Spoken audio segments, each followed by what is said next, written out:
नमस्कार दोस्तों। यूक्रेन का एक शहर जहां बड़े बड़े बिल्डिंग आलीशान कमरे मौजूद हैं, पर वहां पर कोई इंसान नहीं रहता, ना ही कोई जानवर, पंछी और ना ही कीड़े मकोड़े। इस शहर में जाने वाला हर इंसान, हर एक जीव की मौत हो जाती है।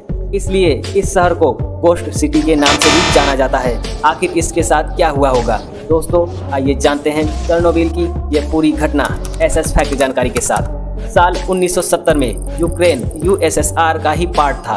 उस दौर में यूएसए की इकोनॉमिक बढ़ती जा रही थी। वही यूएसएसआर का सोचना था कि हम भी पीछे क्यों रहे, हम भी एक ऐसा शहर बनाएंगे जहां इकोनॉमिक एक्टिविटी होती रहे, बिजनेस का हब बन जाए, लोगों को रहने खाने की हर एक सुविधा दी जाए।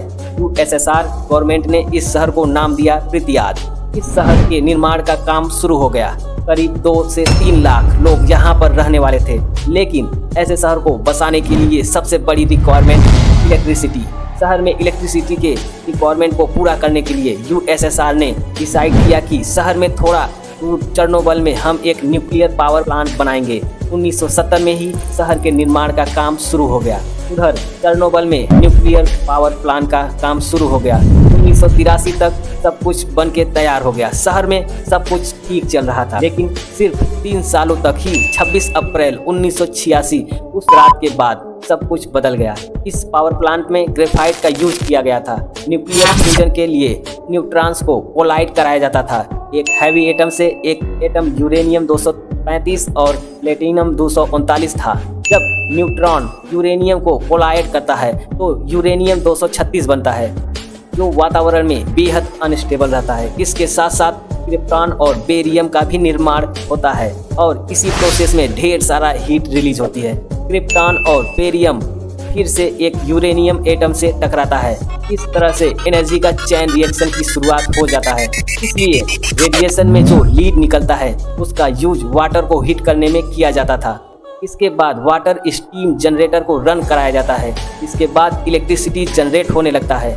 इसी इलेक्ट्रिसिटी का यूज करके रिएक्टर को ठंडा रखने के लिए वाटर सप्लाई किया जाता था। अगर रिएक्टर कुछ मिनट के लिए बंद हो जाए तो इलेक्ट्रिसिटी भी नहीं मिलेगी। रिएक्टर को ठंडा रखने के लिए वाटर सप्लाई भी रुक जाएगा। ऐसी कंडीशन में बैकअप रखने के लिए जनरेटर भी रखा गया था, जो ऑलमोस्ट 70 सेकेंड का टाइम लेता था पूरे प्रोसेस को शुरू करने में। देखा जाए तो यहाँ पर बहुत सा होल था, क्योंकि अगर 70 सेकेंड तक ठंडा रखने वाला वाटर सप्लाई को बंद कर दिया जाए तो हो सकता है ओवर हीटिंग के कारण ये ब्लास्ट हो जाए।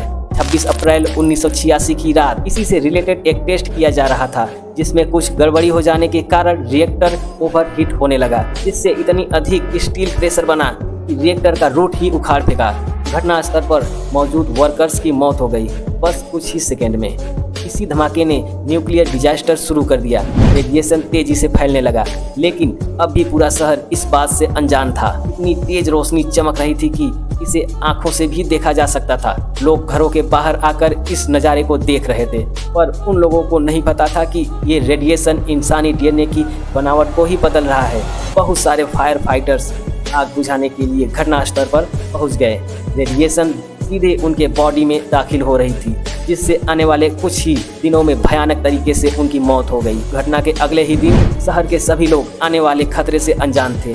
सब कुछ नॉर्मल ही चल रहा था। गवर्नमेंट ने कहा कि रिएक्टर में कुछ गड़बड़ी हुई है, पर हम संभाल लेंगे। घटना के 3 दिन बाद रेडिएशन आसपास के सभी सीडी को पार करते हुए चेरनोबिल से सटे नजदीकी देश जैसे स्वीडन में अचानक से लोग मरने लगे।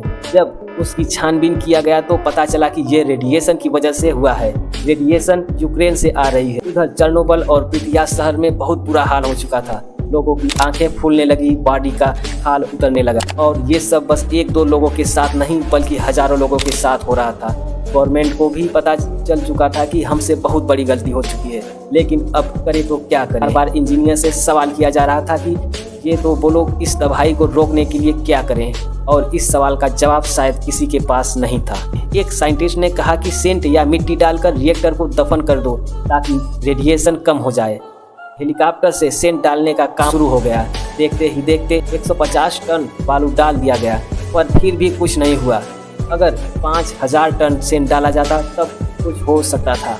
उधर गवर्नमेंट भी नहीं चाहती थी कि ये बात दुनिया को पता चल सके, इसलिए लगातार इस केस को दबाया जा रहा था। साइंटिस्ट और इंजीनियर्स लगे हुए थे कैसे इसे कंट्रोल किया जा सके। अब भी प्रिपियात और चेर्नोबिल में काफ़ी लोग बसे हुए थे, लेकिन और अधिक दिनों के लिए नहीं, क्योंकि शहर में फैला रेडिएशन अब एक नया रूप ले चुका था, जहां तक कि जमीन के अंदर भी रेडिएशन पहुंच गया और अंडरग्राउंड वाटर को दूषित करने लगा।